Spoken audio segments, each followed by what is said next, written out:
Hi అండి, అందరికీ నమస్కారం అండి. ఫ్రెండ్స్, మన వీడియోలోనే టాపిక్ వచ్చేసి రాష్ట్ర ప్రభుత్వ ఉద్యోగులకు సంబంధించిన మరొక ముఖ్యమైన అప్డేట్ అయితే రావడం జరిగిందండి.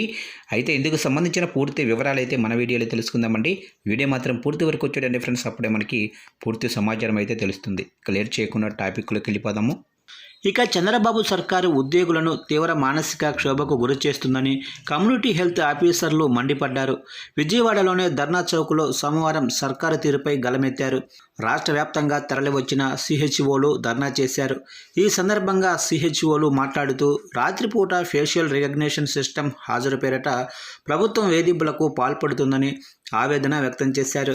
ఇక కోతలు లేని ఇన్సెంటివ్ ఇవ్వాలని కోరారు. ఇప్పటి వరకు పెండింగుల్లో ఉన్న ఇన్సెంటివ్ బకాయిలు అన్నింటినీ వెంటనే విడుదల చేయాలని, ఉద్యోగ భద్రత కోసం వెంటనే కమిటీని వేయాలని, ప్రావిడెంట్ ఫండ్ సౌకర్యాన్ని తక్షణం పునరుద్ధరించాలని డిమాండ్ చేశారు. అద్దె భవనాల్లో కొనసాగుతున్న విలేజ్ క్లినిక్స్కు 3 నెలల అడ్వాన్స్ రెంట్ చెల్లించాలని కోరారు.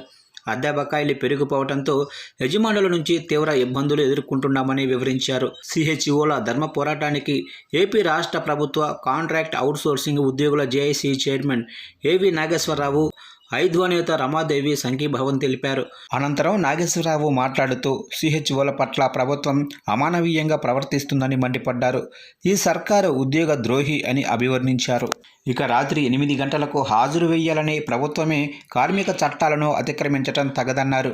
రమాదేవి మాట్లాడుతూ రాత్రి హాజరుతో ముడిపెట్టి ఇన్సెంటివ్లో కోతలు పెట్టి చిరుద్యోగులను మానసిక క్షోభకు గురిచేస్తున్నారని ఆవేదన వ్యక్తం చేశారు.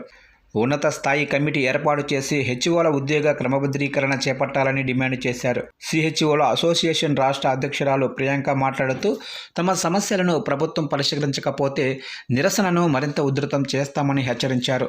ధర్నాలో అసోసియేషన్ ఉపాధ్యక్షుడు ప్రేమ్, సంయుక్త కార్యదర్శి సుధాకర్, కోశాధికారి సిద్ధు పాల్గొన్నారు.